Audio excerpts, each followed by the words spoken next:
Ladies and gentlemen, I am not a professional meteorologist. I am your unofficial planetary defense commander, Star-Lord Nuthor 7.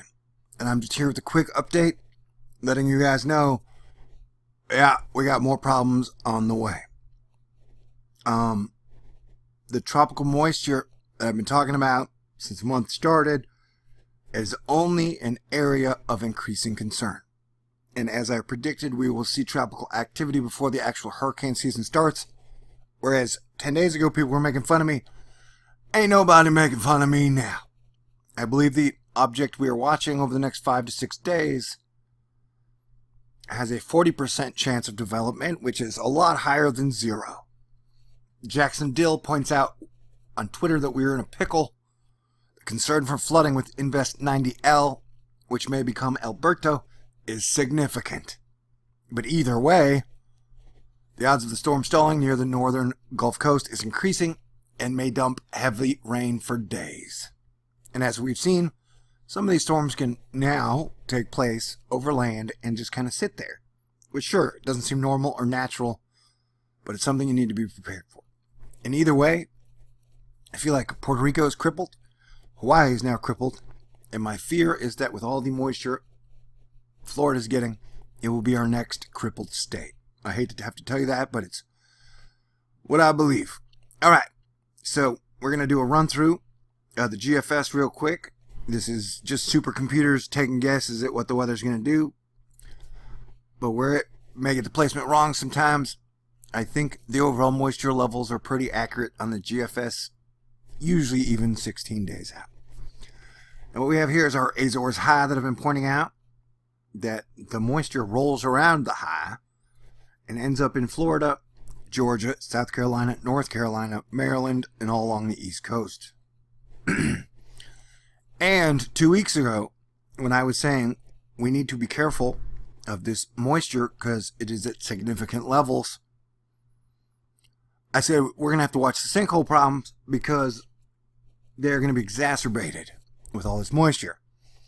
And what do you know, guys? If you needed a bigger sign than a sinkhole at the White House that's growing, I don't know if I can provide you one.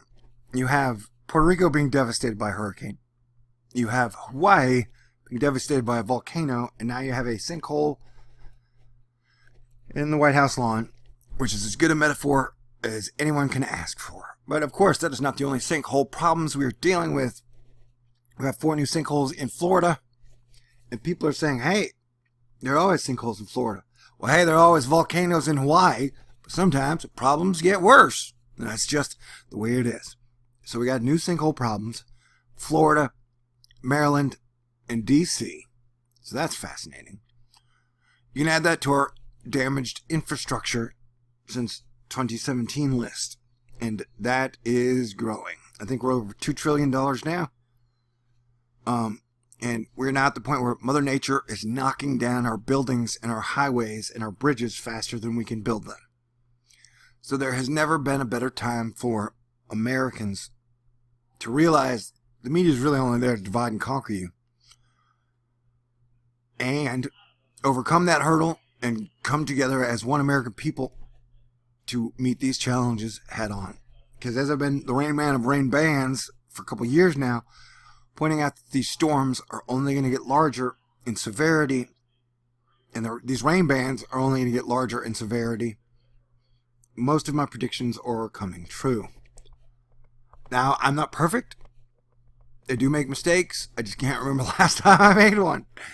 So, yeah. So it's time for people to batten down the hatches and start coming up with some new outlooks on life, because the way we've been doing things sure as hell ain't working. It's like I was talking to a friend who was talking about political stuff. I was saying, it seems like everybody's focused on the past. Everybody's trying to prosecute the past. In a situation like this, with hurricane season right around the bend, I don't see how worrying about the past is going to help us at all. I mean, literally, you've got two states crippled, and a third, by the end of this month, will be in a pretty serious condition. Now, the actual tropical low system we've been watching This has it at best becoming a Cat 1 hurricane going over the eastern edge of the Florida Peninsula.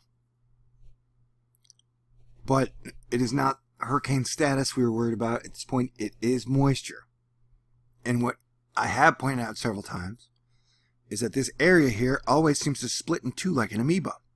So you see one section goes up into the United States and the other carries up the coast. So no matter what, if you are along the Gulf Coast or the East Coast, you need to keep an eye on the situation. And if you want to, in the comment section, give me a report if you are anywhere near those areas. Whether the weather there is good, bad, the flooding is good or bad, the infrastructure damage. Here it says, it has it listed as a 40 to 60% chance. 50%. It's now a flip of a coin over the next 5 days.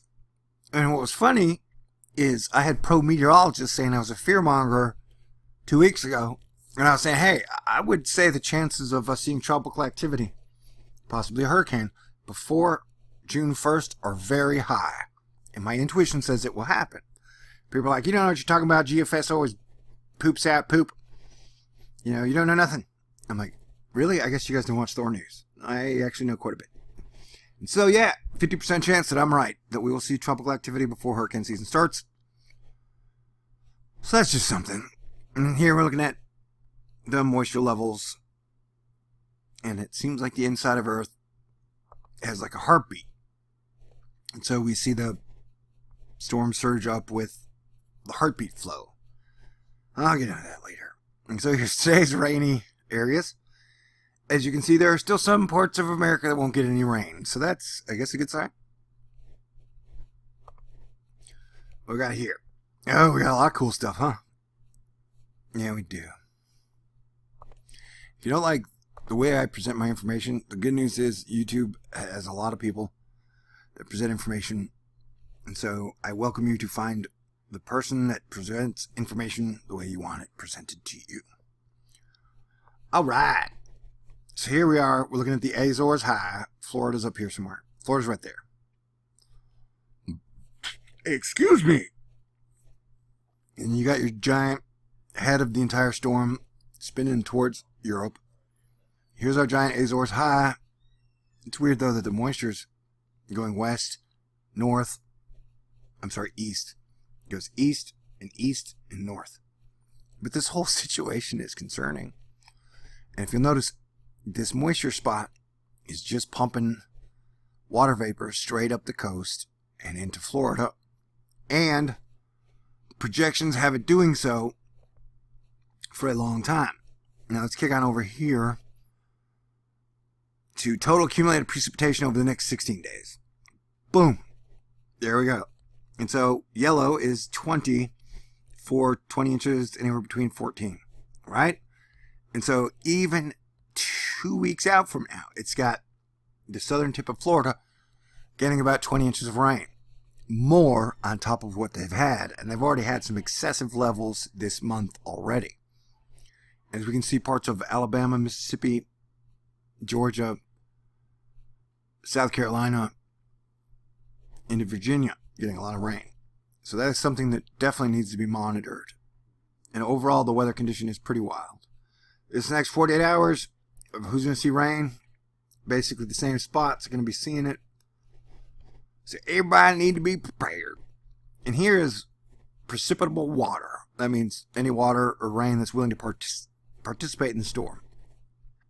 And so this brown right here is pretty thick levels.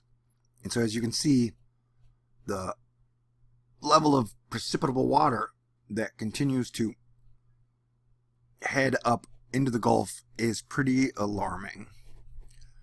So look how much precipitable water is now. It's flowing western, but while still putting some up the east coast. That's going to cause a problem. And we can focus in on that spinning wheel going into Europe, Africa, just for a second. Right, what else we got? I like this map, this water vapor. But if you'll notice, this spot right here is kind of the area that continues to pour out the moisture, and then the Gulf Stream picks it up. I mean, this is Gulf Stream wrong, but I ain't worried about it. Alright, we're going to check out the Euro here, as far as we put the wind gusts, and kind of see what it says, because we got the GFS opinion on the storm thingy. Now let's look at what the European says on a wind formation level. This has the system kicking up and heading more towards the Gulf,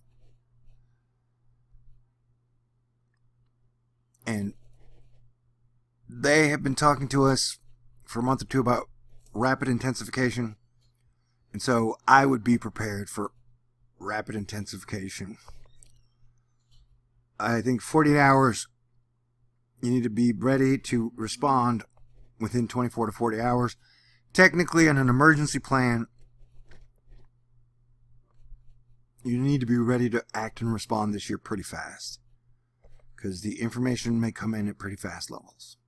And so this has, whether it be a tropical low, a hurricane, a depression, this has it going pretty much into Louisiana, Mississippi. If you kick on over the GFS, it puts it to the east of Florida. It's always interesting that the two Super Pro models are so far off. They both agree that there's going to be a whole lot of moisture. They just don't seem to agree on where that moisture is going. Now let's check pressure for a second. All right. So yeah. And this is the European, which leaves almost like a lane for it to go up. If we check the GFS, it moves that lane a little bit to the east, but it still doesn't make sense why that would fight the area of least resistance and instead go into the high. Things have been, wow, that's kind of trouble looking. So yeah, things have been interesting. And things are going to stay interesting. This is mean sea level pressure now, and blue is usually stormy weather. And as you can see, we had a mean sea level pressure situation going on. We'll continue to go on. So man, I'm just here trying to keep you guys updated and informed while I deal with some very serious family issues at home. So I'm just trying to do my best. And I appreciate you if you appreciate it. And even if you don't appreciate it, I still love you. Anyway, so yeah, that looks like stormy times ahead. But hopefully you guys have been with me for a while, so literally spent 5 years preparing you guys for these days. So I want you to stay cool, be cool, and thank you to everyone out there who's helping getting the information out on Hawaii, Puerto Rico, Florida, and just the general conditions overall. Remember, if we don't unite, we don't have a chance. So I highly recommend uniting, eh? Hey! I don't know, maybe you might even be able to hear. We have a lot of family here at the ranch today. Yeah. The GFS. Let's go to wind. Ooh, let's go to the... I always talk too long on this. It's weird, the GFS has... Yeah, it's all crazy. Anyway, I'm still around, and I'll probably be able to get fully back to work in the next few days. We'll see. So, if you can, just send prayers and thoughts. And, wow, that's so crazy. Everything's so crazy right now. Just want you know, I love you guys. I'm hanging in there. You hang in there. And keep the faith. Because God didn't give us any challenges we can't handle together. Stay cool. Peace out. God bless everyone.